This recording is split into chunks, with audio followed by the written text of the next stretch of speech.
The city of Mitchell is without a police chief. The firing of Kevin Chynowski last week. KNEB.TV News starts right now. From your trusted source for news in western Nebraska and eastern Wyoming, this is KNEB.TV News. Presented by Platte Valley Companies, premier provider of financial services. Hello, I'm Ryan Murphy. This is KNEB.TV News, powered by Platte Valley Companies. Thanks for joining me. In our top story, tensions have boiled over at Mitchell City Hall, resulting in the firing of Police Chief Kevin Chynowski.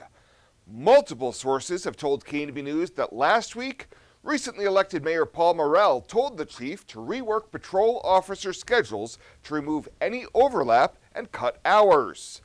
After Morrell left, a comment by Chynowski wondering if other city departments had to do similar cuts got back to the mayor, who then fired the chief Wednesday afternoon. KNEB News asked Morrell to comment on the matter, who remained tight-lipped about his decision. No, this isn't even, we're still in the process of this, so there's no comment. The truth will be out there. The truth is the truth. And when we decide to put comment out, we'll comment on it. And how did you get your information anyway? Minutes from the December 6th City Council meeting show the newly elected council confirmed Chynowski to the post unanimously. At this point, Chynowski could sue the city of Mitchell for wrongful termination, and Nebraska State Statute 17107 says that Chynowski can appeal the firing to the City Council. The Mitchell City Council agenda for Tuesday night's meeting does not include the subject as either an action or discussion item.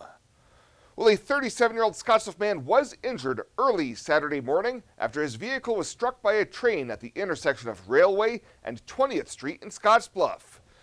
Police say a car driven by Ruben Castillo was westbound when he failed to stop at the lowered crossing arms and proceeded to cross the railroad tracks in front of an approaching eastbound BNSF train. The train impacted the vehicle, causing Castillo to be ejected from the car.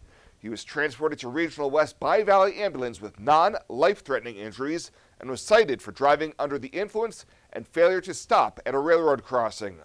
The train suffered minor damage at both the east and westbound rail crossing arms were damaged, and the crossing was closed for approximately 3 hours. We'll have more news right after this. Swipe right, swipe left, endlessly searching. Finding the perfect match isn't always perfect, but it can be when it comes to finances. Nora found the perfect business loan. Jenny opened her first savings account. Grammy loves her checking account. We found a match for Wilson Farms. The Sandersons were matched with a mortgage. Regardless of your financial situation, Platte Valley Bank will match you with the perfect solution. Find your match at Platte Valley Bank.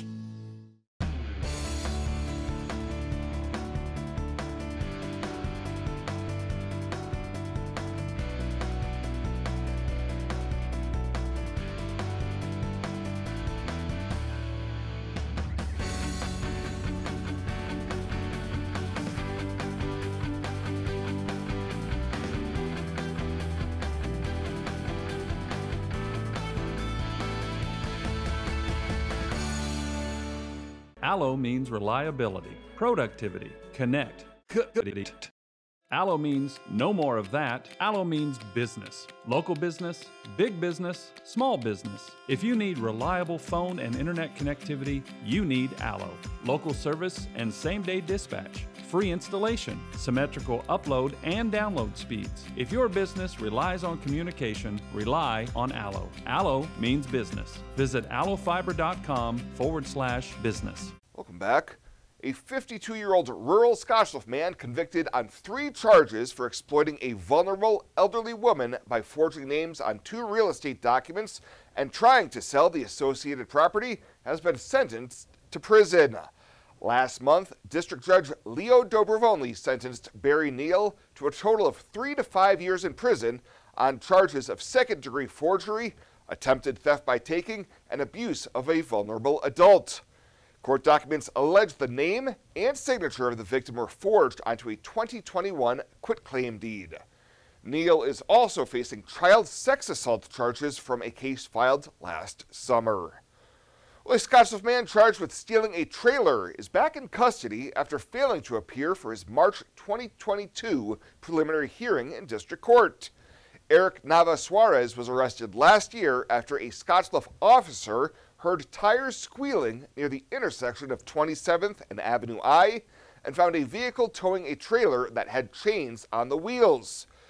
Suarez is facing charges including theft by unlawful taking and possession of burglar's tools, and was apprehended in Pennington County, South Dakota earlier this month. He is scheduled to be back in court on January 20th as his criminal proceedings move forward.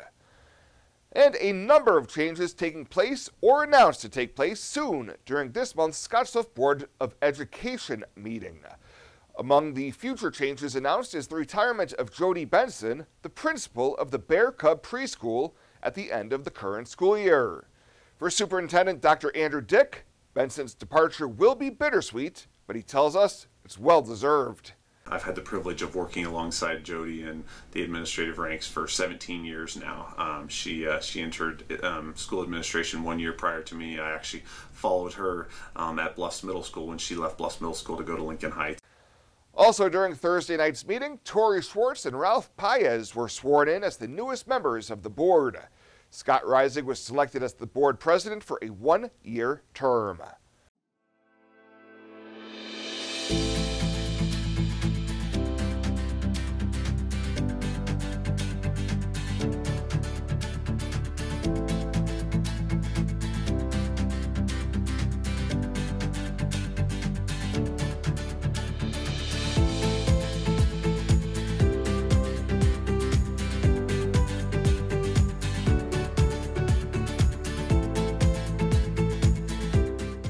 Are you looking for the perfect place to hold a wedding, family reunion, holiday office party, or business meeting? Well, look no further. The Hampton Inn and Suites Hotel and Conference Center is just the place for you. We're a full-service banquet facility that can host up to 400 of your guests. Stop in and see our spacious open-concept meeting rooms and begin planning your special event or family gathering today.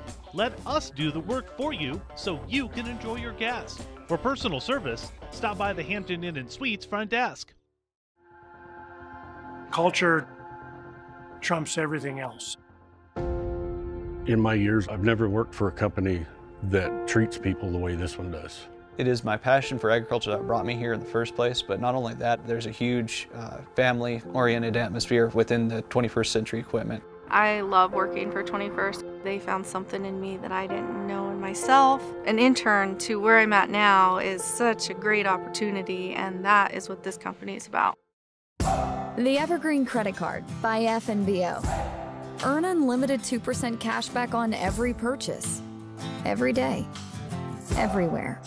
Never worry about expiring points or category restrictions. Plus, there's no annual fee. Only from the Great Big Small Bank. A bank ever ready for you to earn more, wherever life leads. Evergreen by FNBO.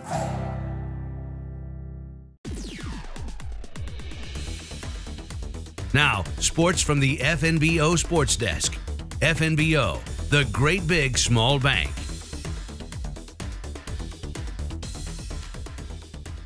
Time for the weekend catch-up here on the Early Week Update. Let's start with the WNCC basketball teams, as they'd been off for close to a month before starting second semester play on Saturday at home against Lake Region State. Men's team got a blowout win as they drilled 15 threes to improve their record to 8-5. The men on the road at Casper and Western Wyoming this weekend. On the women's side, a tight loss for the Cougars to Lake Region. 74-72, missed a three right near the buzzer. Ola Duda topped the Cougars with 22. They're 10-5.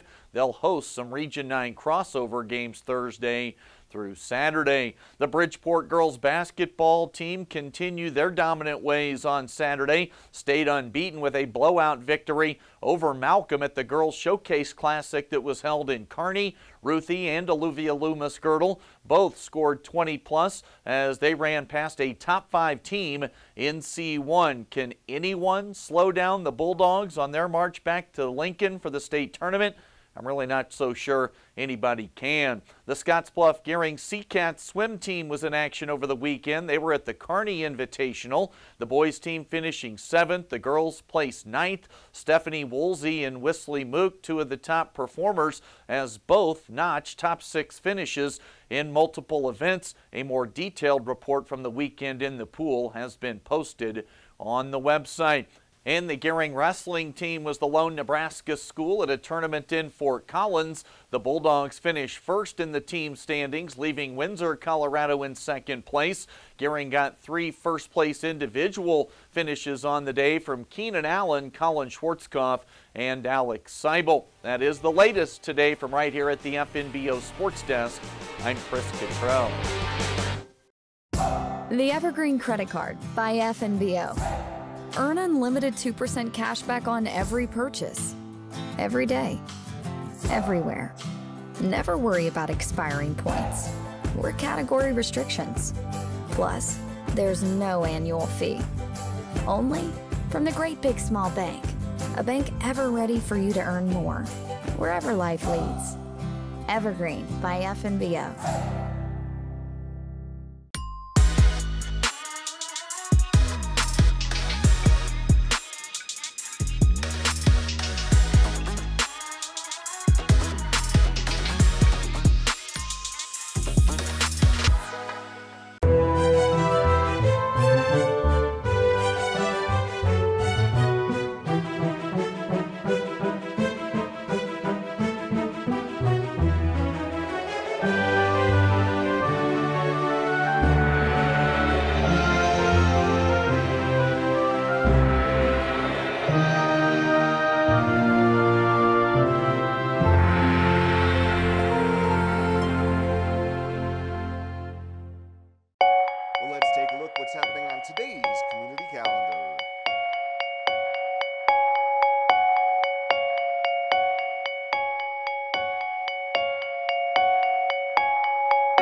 The Community Calendar is brought to you by Riverstone Bank. First State Bank is now Riverstone Bank. Community strong with the same people you know and trust. Fly United Airlines, operated by SkyWest with Western Nebraska Regional Airport. United is dedicated to going the extra mile for you with daily flights to and from Denver, along with a commitment to excellent service. Reserve your flight today, and remember, United miles can be earned and redeemed with your flights. While at the airport, stop and enjoy authentic Italian food at Roma Italian Restaurant. Plus, Hertz Thrifty Car Rental is there for your car rental needs. Make life easier, relax, and get on board with Western Nebraska Regional Airport. At Platte Valley Bank, we want to help you plan for tomorrow while you enjoy today. Our personalized trust services can help you do just that. You've worked hard to build your legacy, and you want to make sure that gets passed on for generations to come. We offer the professional guidance necessary to ensure that happens, according to your wishes. We pride ourselves in being friendly and professional while offering a highly tailored full line of trust and estate planning services to accommodate you. You belong here. And finally tonight, Gering High School has once again been selected as a state finalist in the 13th annual Samsung Solve for Tomorrow contest. This marks a 6th time that GHS has been selected as a state finalist, winning the national prize in 2017.